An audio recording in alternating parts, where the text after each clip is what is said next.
what I would like to tell all the listeners is that you are first of all a consumer. Even if you are in any sector, you are first of all a consumer. So wherever you see or you hear that consumer rights are being infringed, please take action.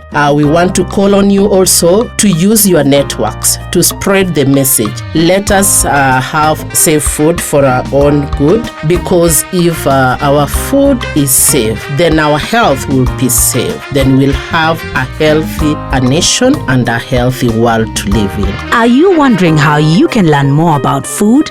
Well, you're in the right place. This is the Chakula Podcast, brought to you by the Root to Food Initiative, a show that celebrates authentic Kenyan dishes and serves you hot conversations about food in Kenya from an economic, social and political lens. Sema nasi kwenye social media at Root to Food on Instagram, at Root to Food on Twitter, and Root to Food on Facebook. And now, here's your host, Felistas Mwalia. Welcome to another episode of the Chakula Podcast. Today, I'm very fortunate to be joined here by Alice Kemunto, who's one of the partners of the Food Rights Program under Heinrich Ball Foundation, Nairobi office. Karibu to the show, Alice. Thank you so much. She'll be speaking to us, or basically shedding light on what consumers can do towards the realization of the human right to food here in Kenya. So, Alice, you have been in the consumer advocacy space for quite some time now. Can you walk us through your journey and also share with us what it means to be a champion for consumers? Thank you so much for this opportunity. This is a very rare opportunity for me to share the story of Consumer Grassroots Association. We started as a CBO called Grassroots Advocacy. And what we used to do by that time, we were looking into commodities that were being sold in the market, and especially on areas of weights and also adulteration. Little did we know that all that we were doing is on consumer protection. So later on in 2015, when we started this grassroots advocacy was in 2010. In 2015, we thought of now being national. And that's when now we thought of registering Consumer Grassroots Association as a national organization to champion for consumer rights. And it wasn't easy because there are some people that felt they owned the space. So for 3 years, we got resistance to register the organization. But in 2018, we were formally registered as a national organization championing for consumer rights. That is our short story. Yeah, and what does it really mean to be a consumer, or basically to be a champion for consumers? What it means is that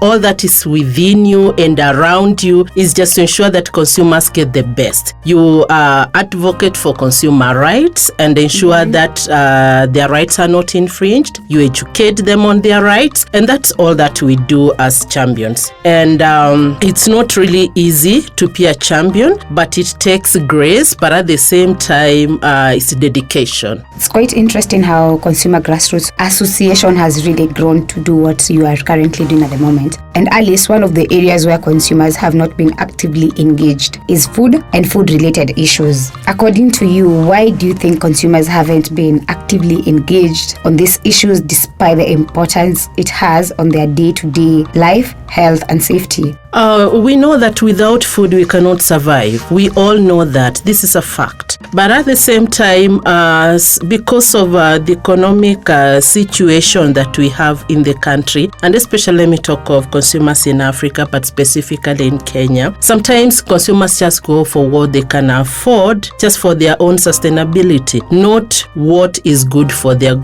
own health. And number two, many consumers do not have avenues to tell what is good for their health or what is not good for them. So for that reason, lack of information, lack of access to information on commodities that are being sold or food that is sold in the market is an impediment, because it's really forcing consumers not to know even what to advocate for. That even when they know things are bad, they even don't know where to take their complaints to. And that's why at this moment, as an organization, we've realized that consumers need a lot lot of information, and that's why we are going out of our way to educate them, to know their rights, and to demand for those rights. Yeah. So the reason why consumers are not really involved is because they don't know, and also because of the demand in the market. So whatever they find that their pockets can be able to afford is what they go for. So basically, we can also blame it on class. Basically, if you have classism, if you have money, you can only, the assumption that always exists, when you have money, you can only afford, you can only eat good food. But if you don't have the money, you can eat whatever is there in the market. Yeah. It also comes with class. But even with class, there are some people that have money, but what they are purchasing, they may not know what they are purchasing, whether it's safe for them. But to a large extent, class, yes. That if I have money, I can go to maybe an organic shop and get good food from there. I can afford that. If I have money, I can go to a supermarket, and most of consumers think that they feel that a food sold in supermarkets is safe for them. But if I don't, then I'll go to Korokocho and I get food that has been grown in the sewage, maybe fresh produce, and that's what I'll buy for myself. So it's true that class plays a major role when it comes to food issues. Quite devastating. At the end of the day, we all have a right to eat good food. Yeah. Consumers have rights, and one of the rights is to ensure that they eat good food of reasonable quality and good food that is available. So the government has a responsibility to ensure that consumers have enough food that is also safe for them. Yes, we all have that right. Yeah. Alice, last year's Consumer Grassroots Association, the organization you work for, conducted a survey that created a lot of conversation around food safety. What are some of the key insights from the survey that you would want to share with us today? To begin with, the survey was carried out in 3 counties, that is Kirinyaga, Nairobi, and Kajiado counties, and our sample size was over 9,000 respondents. And the consumers, what came out from the survey is that consumers are very worried. That was the main thing. They are very worried on what they consume.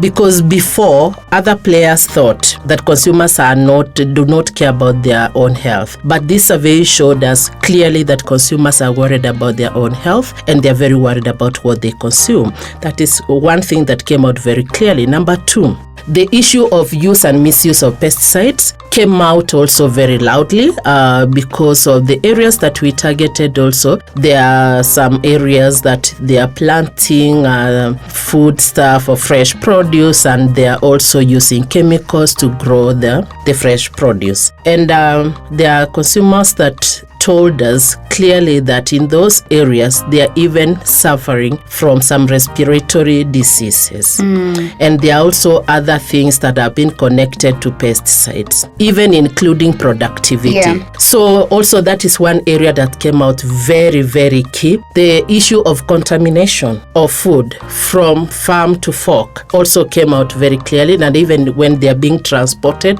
The issues of markets at the counties. Consumers feel that the markets that they are buying their food from are not really, they are not guaranteeing them food safety. And this was going specifically for those open air markets. But those consumers that buy food from the supermarkets, they felt that it's a little bit safe for them. But the men of us, the mama mbogas that are selling, and also the open air markets, consumers feel are not really at a good state for them. So that is also something that came out, that their markets are not up to standard. Yeah.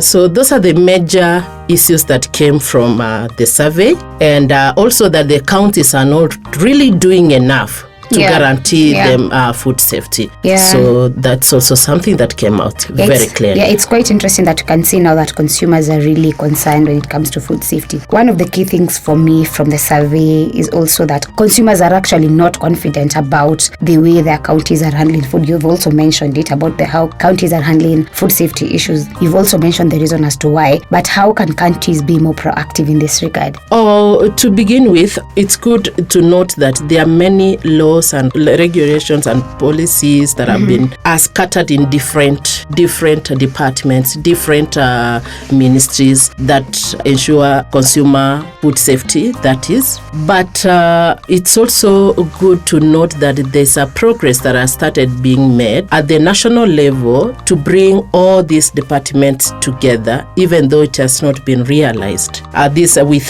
We want to thank HBS for supporting Consumer Grassroots Association. Because of the support, we were able to attend some of those meetings just to walk through with them this journey and ensure that consumers get the best. Now, the reason why counties need to do more is because agriculture, if we talk of agriculture as one of the areas where food issue or fall under, has been devolved. But at the same time, we have health and other departments where safety issues have been highlighted. The county government needs to do more, first of all, on ensuring that there are legislations on food safety. Because what are you going to follow on? Like now, us as consumers, consumer rights advocates, what are we going to use to ensure that consumers are safe? Where are we going to get questions? What are we going to base our questions